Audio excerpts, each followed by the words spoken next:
Hi, this is Caitlyn Taylor and Marissa Thomas, and today we will be discussing the prevalence, symptoms, and causes of visual impairments, including blindness.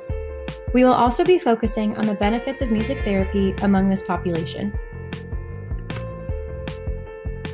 According to the Individuals with Disabilities Education Act, or IDEA, a visual impairment is an impairment in vision that, even with correction, adversely affects a child's educational performance.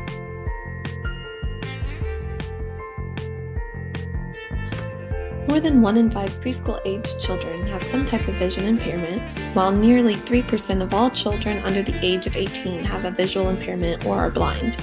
Roughly 42,000 children in an educational setting in the U.S. have severe visual impairments, and 61,739 are legally blind.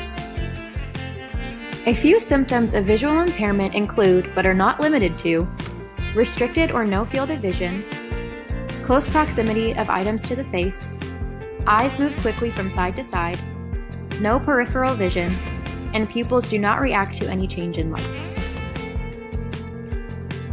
The causes of vision impairments or blindness can be congenital, meaning it is present at birth, or they can be acquired.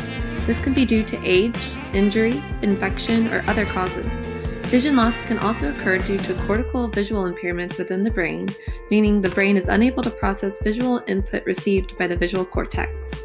A few types of vision loss are nystagmus, where eyes repeatedly shake back and forth, hyperopia, or farsightedness, glaucoma, which is increased pressure resulting in optic nerve damage, strabismus, which is the inability for both eyes to focus on one object due to muscle imbalance, and retinoblastoma, a tumor on the retina, and many other types of vision loss. In their study, Dr. Petra Kern and Dr. Mark Woolery wanted to evaluate the effects of adapting a child care playground for a young boy with congenital blindness. They created 6 musical stations around the playground and measured the amount of times the child initiated social interactions with peers and adults, along with engagement with instruments, movement, and stereotypic behaviors. They found an increase in social interactions and movement during staff development activities, which included hands-on experiences, creative songs, and specific instructions for the child to follow. They also found an increase in play and engagement with instruments along the playground, and a decrease in stereotypical behaviors.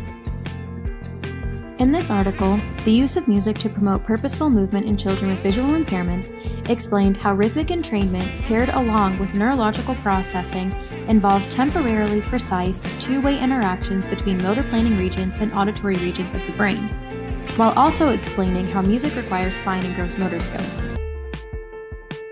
This article continues to explain that music provides complementary and motivative learning for students with visual impairments to increase and improve purposeful movement. This next article focuses on how music interaction can contribute to bonding and early interaction. Community music therapy promotes positive interactions and empowerment of children with visual impairment and their caregivers. This article also discusses the findings in the broader perspective of disability studies and community music therapy.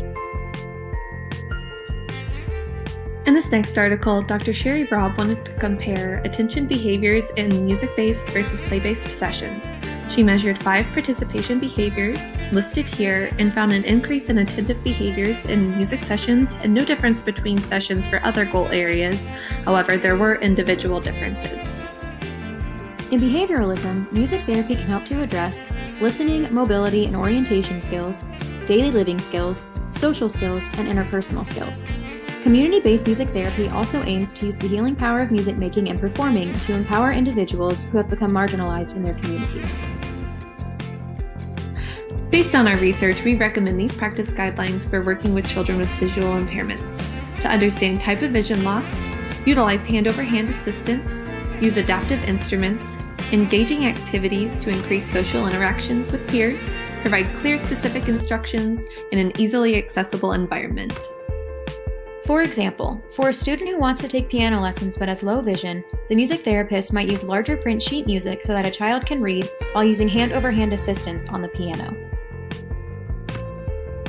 For more information on children with visual impairments and blindness, as well as the benefits of music, please refer to our additional online resources. If you have any additional questions about the information provided in this video, please refer to our references list. Thank you for watching.